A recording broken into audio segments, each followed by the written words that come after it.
No necesito nada. Muy bien, vamos a comenzar entonces con la drayá del día de la fecha. Estamos en Parashá Koraj 5781. En esta Parashá vamos a leer lo siguiente. Vaikaj Koraj ben Itzahar ben Kahat ben Levi Pedatam be'aviram benei Ebelyab beon ben Kelet benei Rubén. Se dispuso y tomó, es la traducción más correcta, Koraj, hijo de Itzahar, hijo de Keat, hijo de Leví, junto a Datán y Abirán, hijos de Eliab, y On, hijo de Pelet, hijos de Rubén. ¿Y qué fue lo que tomó Koraj? ¿Y qué fue lo que dispuso? Se dispuso a hablar a Moshe respecto al sacerdocio y a la santidad de todo el pueblo.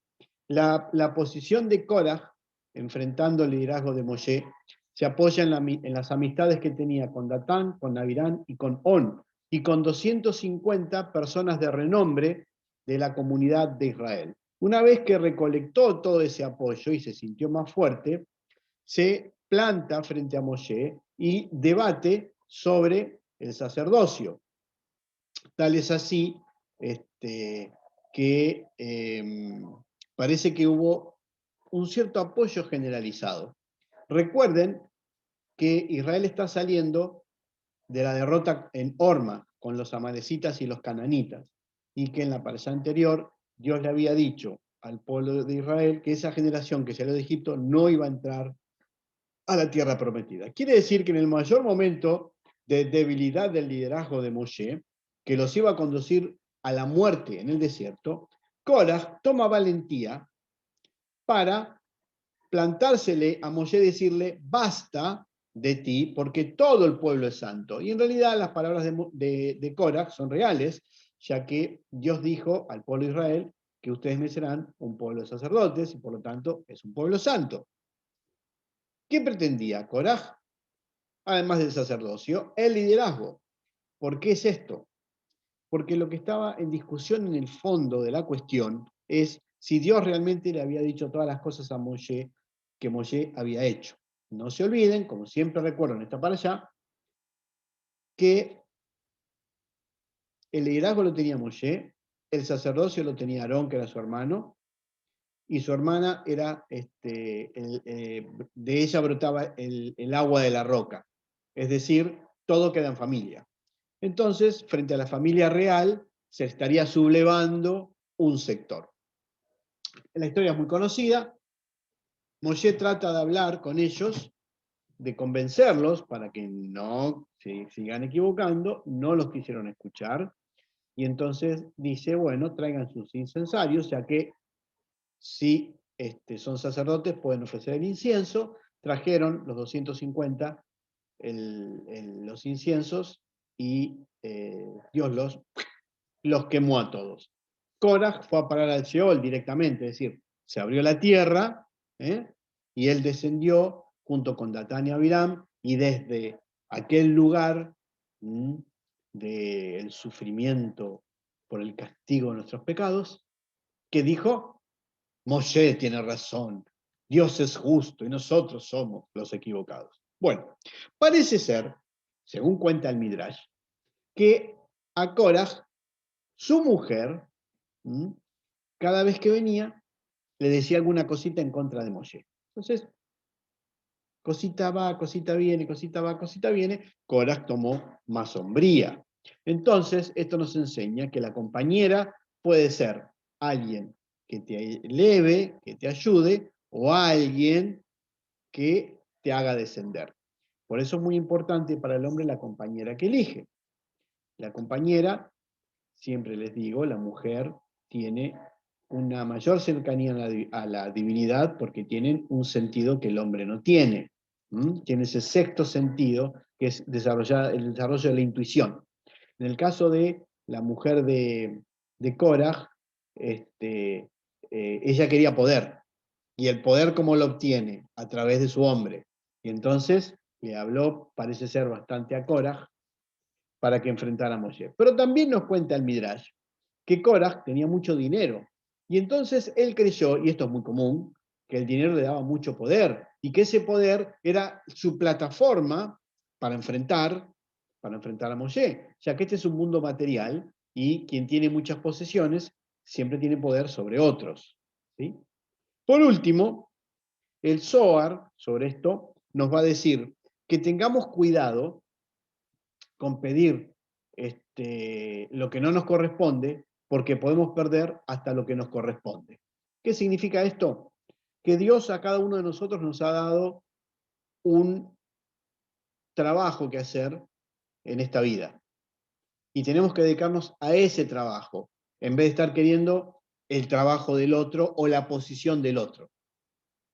Porque si buscamos la posición del otro, cuidado, no sea cosa que perdamos aún lo que Dios nos ha dado para hacer en esta existencia. Ahora bien, lo complejo de la situación es lo siguiente. La rebelión, o el Mahloket, se puede leer como Helek Mebet, la división mata. ¿Es incorrecto que se haga un planteo al líder? En absoluto, porque si no, no sé, no existirían las revoluciones en el mundo. Y los pueblos que son colonizados nunca podrían cambiar su situación. O sea que los planteos a los líderes no son incorrectos.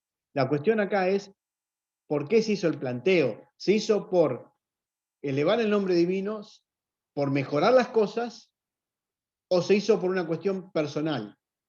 Cuando las cosas se hacen por búsqueda personal, es donde están equivocadas. Muchas veces, en nombre de ideales, se hacen revoluciones al líder, pero en la búsqueda de algo personal. Se utiliza la idea que todos van a entender, ¿sí?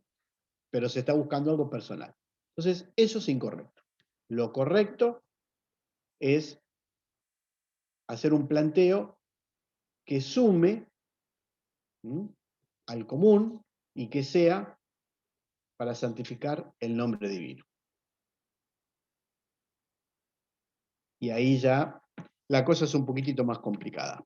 Bueno, después de este acontecimiento, sucede algo muy interesante que ayer en el debate de la Parashá, yo lo pasé por alto a propósito, porque lo iba a decir hoy, y generalmente no se suele leer este versículo.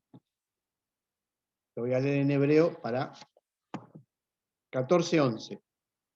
Perdón, 17:12. Bamidbar número 17:12. Escúchenme. Baikaj, otra vez, y tomó Aarón, Kasher Dabar Moshe Veyaretz, el Toj, Akaal, Vejine Helech Enegef, Baam Beiten et Aktoret, Baikaper Alam. Y tomó Aarón, como había hablado Moshe, corrió hacia el seno de la congregación, y aquí que había empezado la mortandad en el pueblo, colocó el incienso e hizo expiación por el pueblo. El incienso, ese que mató a los 250 que se habían sublevado, que mató a Nadab y Abiú porque lo habían ofrecido mal, eso fue lo que hizo expiación por el pueblo. Por lo tanto, no solo por la sangre de animales, Dios permite la expiación de los pecados. Voy a volver a reiterarlo, porque ¿cuál es el vox populi? Cristo murió en la cruz y su sangre derramada nos perdona los pecados, porque la sangre de los animales fue dada para el perdón de los pecados, no solamente la sangre de los animales. En este caso, el ketoret, el incienso, actuó como expiación de los pecados del pueblo. Bueno, por supuesto que hay una conjunción entre una cosa y la otra. ¿Cuándo se ofrecía incienso? En Yom Kippur se ofrecía incienso. ¿Cuándo es el perdón de los pecados con el derramamiento de animales hacia todo el pueblo? En Yom Kippur. Muy bien. Por lo tanto, no es solamente a través del derramamiento de sangre, sino también, en este caso, a través del incienso. Y lo último que quiero referir, y después voy a hablarles de un punto específico, es que se citan una serie de diezmos al final de la parashá, ¿sí? Y ahora, esto lo digo todos los años, y lo quiero volver a decir ahora, el productor en Israel le daba el 2% de la cosecha al Cohen Gadol, al sumo sacerdote, el 10% a los levitas, y el otro 10% más era o para comer en Jerusalén con su familia y sus amigos, o cada cierta cantidad de años darle al huérfano, a la viuda y al extranjero. Quiere decir que de la producción, lo que Dios pide como retorno es más o menos entre el 22 y el 23%.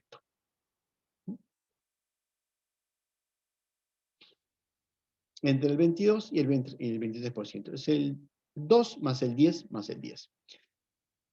Esta mitzvah, este mandamiento, es para los productores en Israel con el templo. Al no haber templo, no se ofrece el 2 más el 10 más el 10. Estamos exentos.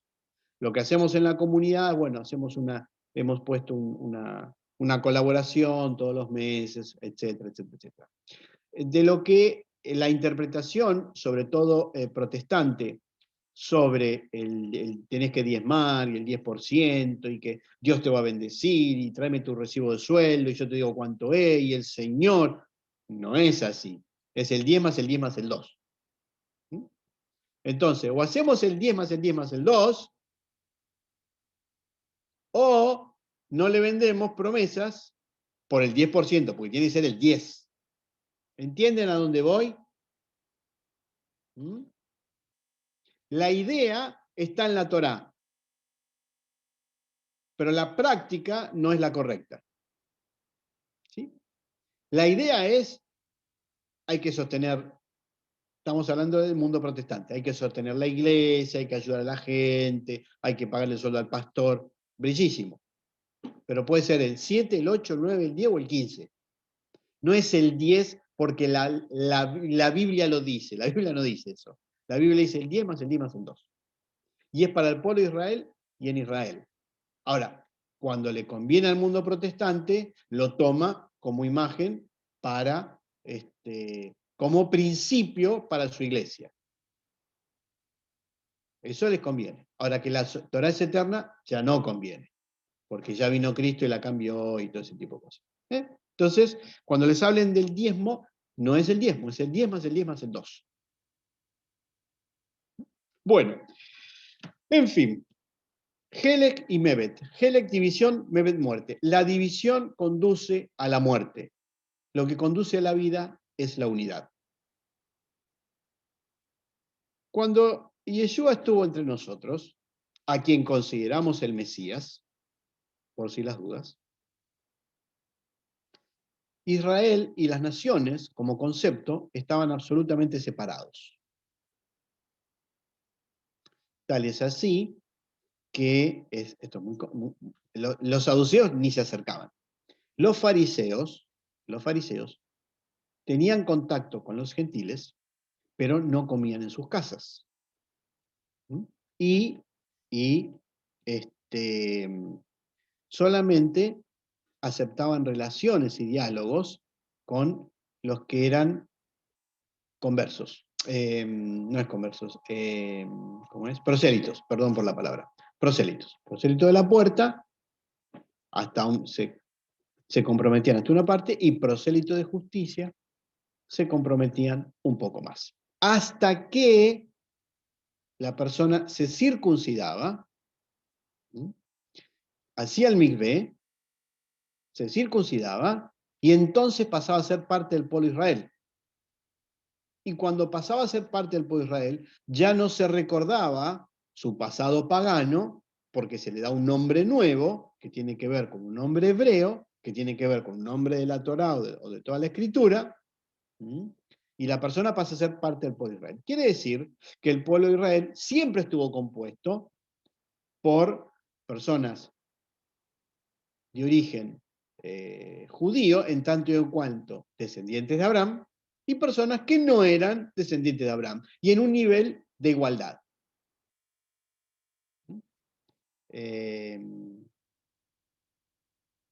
Les recuerdo Abtalión, que era, en su momento fue jefe de los, líder de los rabinos en Babilonia, y era de origen gentil. Sin embargo, era rabino y era líder de todos los rabinos. ¿Se dan cuenta? Bueno, ¿a qué viene todo esto? Que la división mata. El Shabbat anterior, el amigo Cristian, que está por ahí que tiene mucho frío, se lo ve ahí con mucho frío en la cámara. El Shabbat anterior, el amigo Cristian dijo, insinuó esto de que por qué el amor a los judíos y a los judíos y a la Torá, que tal vez en la otra vida uno no sabe si el alma reconoce. Bueno, eso es una posición referente a las sucesivas encarnaciones dentro del misticismo hebraico, que plantea que venimos más de una vez a este mundo. Cada uno puede tomar su posición. Yo estoy de acuerdo en que venimos más de una vez a este mundo, pero cada uno puede tomar su posición. Y entonces, por X causa, por ejemplo, ¿no? En esta encarnación, no naciste del pueblo judío, pero es el retorno del alma a los judíos, entonces por eso amamos tanto las cosas judías y estudiamos la Torá y nos llama la atención y todo lo demás. El pobre Cristian, lo cité para contextualizar con todos ustedes. Porque muy posiblemente le pase a ustedes lo mismo, que aman tanto al pueblo judío y se identifican con Israel y no saben por qué, y que quieren ser judíos y que buscan la verdad. Y bueno, voy a tratar de darles una respuesta a, a, esa, a esa circunstancia. Miren, cuando los primeros seguidores de Yeshua que no eran judíos, que eran totalmente paganos, sin ofender, que venían del paganismo, de una creencia totalmente distinta a la del pueblo de Israel, tuvieron la experiencia de reconocer que hay un solo Dios, que ese Dios gobierna todo el universo y todas sus vidas, el Dios de Israel, y lo hicieron a través de los discípulos de Yeshua, Rabino y Mesías, se les impartió el mikvé, mal nombrado por la religión occidental como bautismo. ¿Por qué? Porque esa era una de las formas que ya existían en la época de limpiarle el pasado pagano a la persona, ¿sí? Y de esa manera ingresarlo al pueblo de Israel. Les recuerdo que la mentalidad era, con los paganos no me junto. Directamente no me junto. Bueno, en esto, la iniciativa no la tuvieron los discípulos de Yeshua, la tuvo Dios, que es una cosa muy diferente. Fíjense ustedes el encuentro de Pedro y Cornelio, de Simón Barioná y Cornelio, que Pedro le dice, no, ve a comer, no, yo no voy a comer, yo nunca comí nada impuro. Y Dios le tuvo que mandar una visión y abrir el cerebro, lo que yo he declarado puro, tú no lo declares impuro. Tamé y Taor, puro e impuro, está referido al servicio en el templo, no a si el alma es pura o es impura. Y Dios le dice, esta gente, este señor es puro, y este señor era un prosélito. Y los que estaban con él, sus esclavos, su mujer, sus hijos, el perro, el gato y el vecino, reconocieron al Dios de Israel, y entonces Simón Barioná los hizo pasar por el mikvé. Como este fenómeno se dio mucho, se formó el concilio de Hechos capítulo 15. ¿Sí? Primer concilio. ¿Sí? ¿Qué hacemos con los gentiles? ¿Los circuncidamos o no los circuncidamos? ¿Qué hacemos? Porque se ve que Yeshua no les dejó ninguna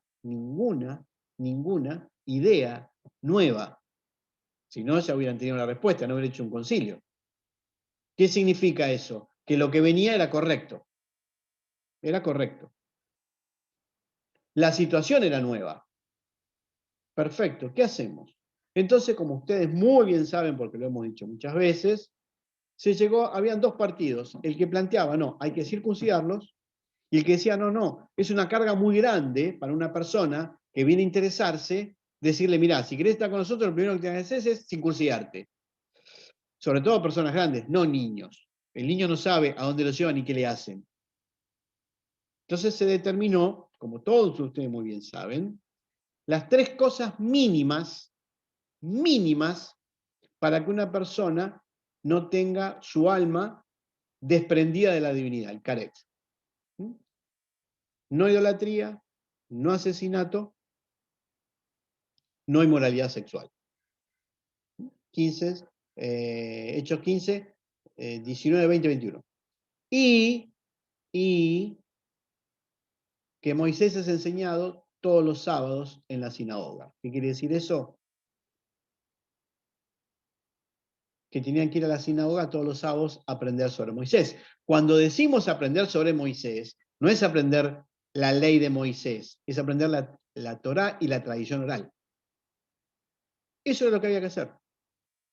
Entonces decirle, bueno, mirá, Carlitos, vos querés ser parte de la comunidad, bueno, vos venís de paganismo, entonces solamente te vamos a pedir tres cositas para que estés con nosotros.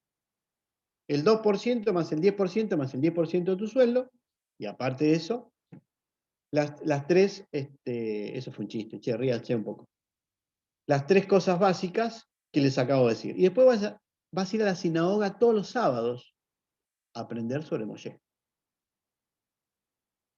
Bueno, cuando se vuelve a explicar este acontecimiento, Hechos 15, 28, se dice, y hemos determinado no darle mayor carga a los gentiles, más que las tres cosas que les dije. Esto es cortado por la sociedad occidental, por los cristianos, por el cristianismo, y se quedan solamente, no le vamos a dar más carga a los gentiles. Quiere decir que los gentiles no tienen carga. La carga es un término farisaico que significa el cumplimiento de los mandamientos. Entonces, no le vamos a exigir a los gentiles que cumplan los mandamientos, sino solo que las tres cosas que dije. ¿Pero por qué? Porque el sábado tienen que ir a la sinagoga a aprender para poder incorporarse.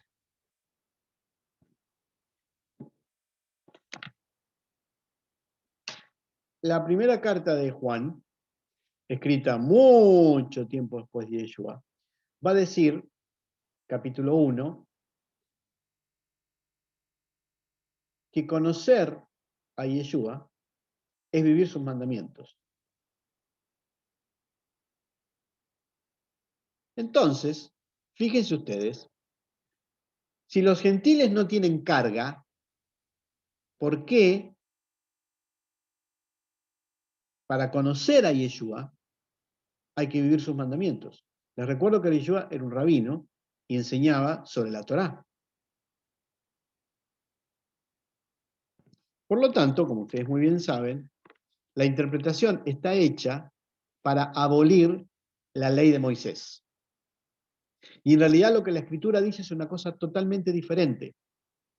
Y es, te abro las puertas para que ingreses y de a poquitito te voy enseñando cómo vivir la Torá como le enseñó Yeshua, que es lo que nosotros hacemos en nuestra comunidad. Ahora bien, ¿por qué ese amor al pueblo de Israel, y al Maguen David, y a la Kipá, y el Talit? ¿De dónde me brota? ¿Y por qué pasa esto? Bueno, pues es muy sencillo. Es muy fácil. Primero es un regalo que Dios les ha dado. Eso es lo primero de todo. Porque a través de ese regalo que Dios les da, es que ustedes se animaron a ir un poco más lejos. ¿Qué es ir un poco más lejos? Ver las inconsistencias entre la sociedad occidental y la escritura. El segundo paso que tuvieron que dar es enfrentarse con que se judaizan y el temor a perder la salvación. Cuando cruzaron eso, porque se dan cuenta de que hay algo más, empiezan a conocer a Yeshua ya no como el Señor y Salvador, que sin su sangre no va a ir al cielo, sino como un rabino. Y cuando lo empiezan a conocer como rabino,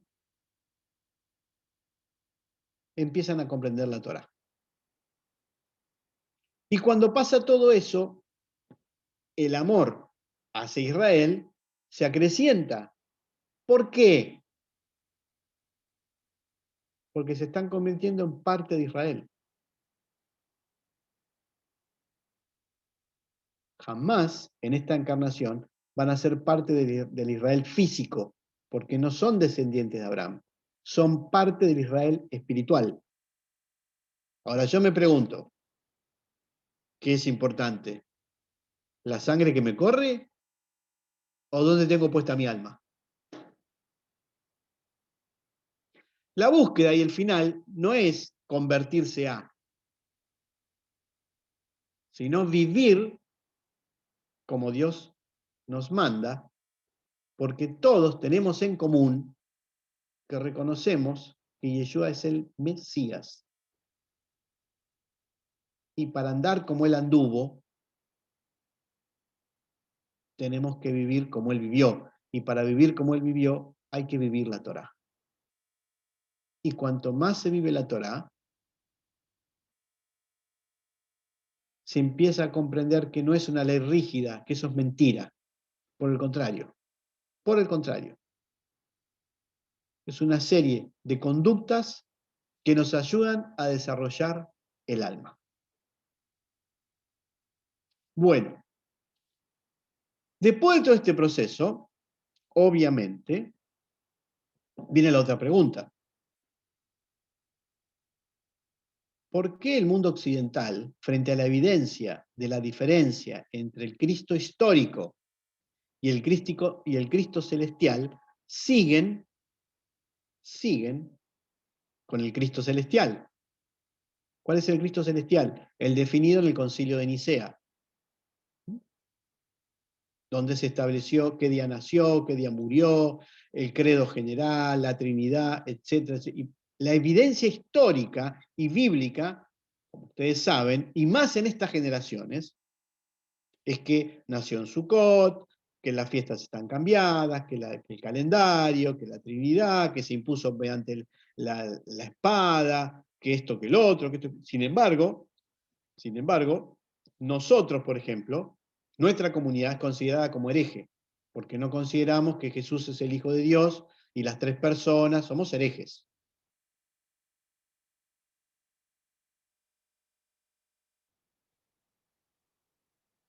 La cuestión es que, disculpen un segundo, la cuestión es que si tomamos el Cristo histórico, en esos términos, el real, no tiene base el Cristo celestial. Porque no es solamente que no nació el 25 de diciembre, como ustedes muy bien saben, ¿eh? No es solamente eso, es que nació en Sucot, en la fiesta de los tabernáculos. Entonces tendríamos que entender qué es la fiesta de los tabernáculos. Pero para entender eso, tengo que acercarme al judaísmo. Y eso es un problema, porque pierdo la gracia. Aceptar que la Pascua cristiana ha sido cambiada la fecha, ubicada de acuerdo al movimiento del sol y no de acuerdo al calendario de la Escritura, que el mismo cristianismo acepta que es el calendario hebreo, es reconocer que prima la adoración al Dios Sol antes que al Dios de la Biblia. Entonces, el problema no es que hay un Cristo histórico, un Cristo celestial. El problema es que lo que dice el Concilio de Nicea se sigue manteniendo. Hagamos esto para no tener nada que ver con los judíos.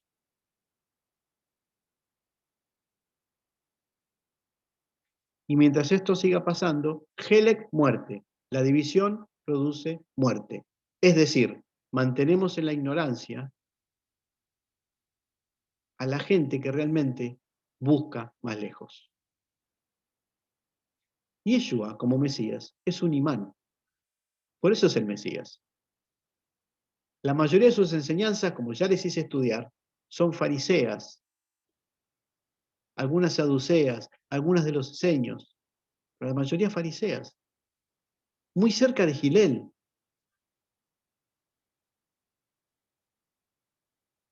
Así que ahí no está su espectacularidad. Su espectacularidad tampoco está en que curaba gente. Muchas personas curan gente. Dios a través de muchas herramientas se muestra en este mundo.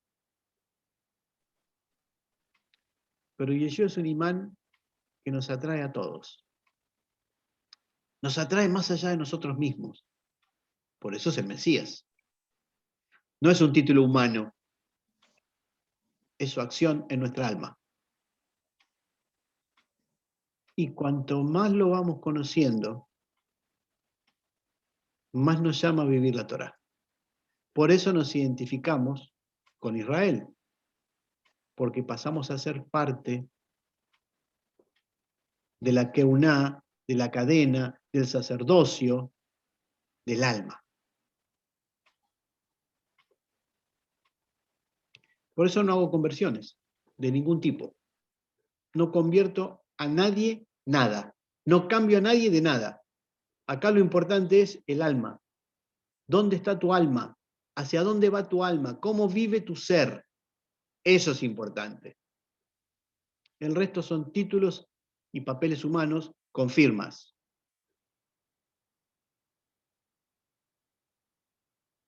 La sabiduría que aprendan viviendo la Torá es eterna. Eso es otra cosa.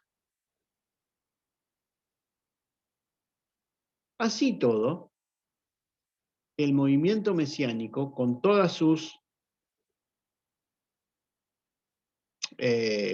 todo su abanico, en un estudio muy reciente, hay un 10% de comunidades judío-mesiánicas en el mundo, 10% de comunidades judío-mesiánicas en el mundo, que son como nosotros. Que no reconocen, no, que en general, desde lo que el rabino dice, no seguimos el cristianismo, sino seguimos la Torá, creemos que Yeshua, definimos a Yeshua como Mesías, no como un Dios, etcétera, etcétera, etcétera. Un 10%. Por supuesto que somos considerados herejes por los cristianos. Es así. El otro 90% son comunidades muy bien vistas por la iglesia porque son consideradas la iglesia de los judíos. Escuchen la forma, la iglesia de los judíos, como la iglesia de los españoles, como la iglesia de los rusos, como la iglesia de los turcos. Es decir, es una iglesia con un tinte cultural. Hasbe Shalom, Dios nunca lo permita que nuestra comunidad se convierta en eso. Ni que ninguno de ustedes se convierta en eso. No porque la iglesia sea malo, sino porque eso está bajo el Concilio de Nicea, porque es la mirada occidental y cristiana, que es antisemita, sobre un movimiento que es totalmente genuino y que lo envía Dios. En esta misma para allá, Dios le va a decir a los sacerdotes que Dios le dio el lugar a ellos. ¿Recuerdan las palabras de muy utilizadas en la iglesia, el don de Dios, y que Dios te da un don, y que el don, y que el regalo divino de Dios, y que, bueno, el sacerdocio es un don de Dios. Es un don de Dios que ustedes pueden estar caminando de esta forma. Que pueden estar aprendiendo lo que aprenden. Es un regalo divino que les va a permitir realmente conocer con profundidad a aquel a quien amamos con todo nuestro ser, que es Yeshua, que es el puente que nos conduce a la divinidad, para el Debekut, para unirnos con la divinidad. El movimiento mesiánico, cuando empezó en el año 1967, después de que Israel reconquista la ciudad de Jerusalén, se dice que nació porque es cuando tuvo un poquito más de fuerza. En la década del 70 tenía solamente 5 comunidades mesiánicas. Hoy hay cientos. Bueno, pero son cristianas, pero sí, está bien, es verdad. Pero los procesos se van dando generación tras generación. Nosotros, y esto el tiempo lo va a decir, queda grabado y quedará grabado para muchos años, somos el puntal del nuevo paso de las comunidades mesiánicas, que es romper con el antisemitismo y es ser claros en la posición respecto a Yeshua y a la Torá. Porque además somos más bíblicos que los bíblicos.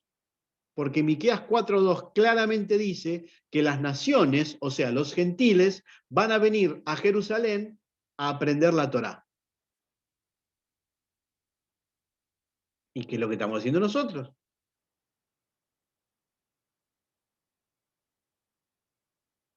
Claro, por ser la vanguardia, somos los que sufrimos la mayor cantidad de palos, por supuesto.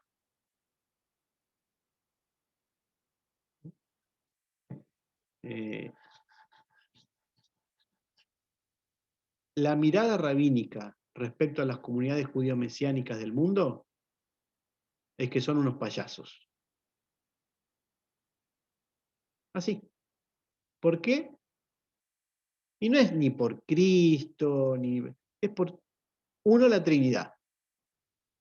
Dos, que están bajo el dominio de la Iglesia, porque los supervisores de su creencia siguen siendo el Concilio de Nicea, la Iglesia, puntualmente. Y tres, porque conjugan cristianismo con judaísmo. Entonces, son el hazme reír de personas con conocimiento entre el pueblo judío. Eso no nos ayuda.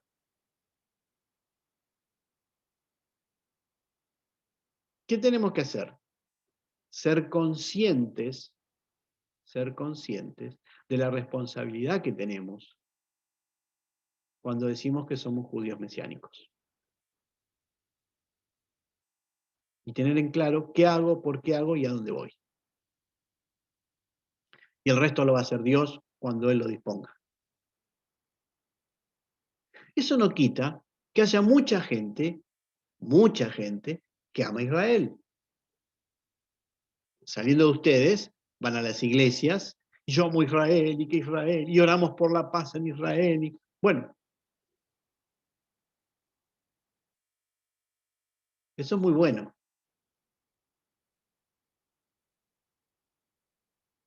Pero no alcanza.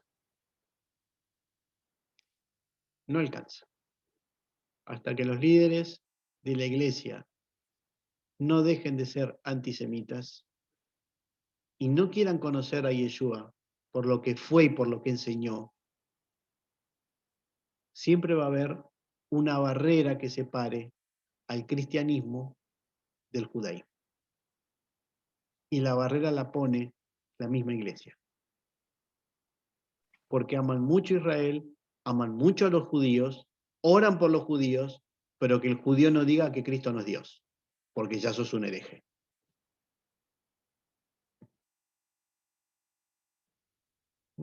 Bueno, En resumidas cuentas, el sacerdocio fue algo que Dios le dio a Aarón y a sus hijos. Y Koraj lo quiso tomar para sí. Es como el reemplazo de Israel por el cristianismo.